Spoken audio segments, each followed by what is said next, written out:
தென்காசி சாரல் கூட நீ இல்லாமல் வைகாசி வெயில் போல வாட்டுதே.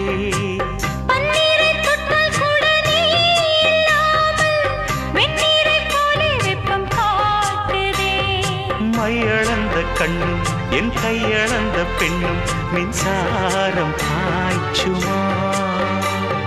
கல்லிருக்கும் கிண்ணம் என்னுள் இருக்கும் வண்ணம் உன் பார்வை பார்க்குமா. பக்கம் வா பள்ளி பாடம் சொல்லவா. அப்பப்பா தப்பப்பா இது முதலிரவா. சொல்லவா ஒரு காதல் கதை. சொந்தம் நீ அல்லவா உயிர் வாழும் வரை. என் மூச்சிலும் என் பேச்சிலும் உன் பாடல் கேட்கும் தினம் தினம் தினம். சொல்லவா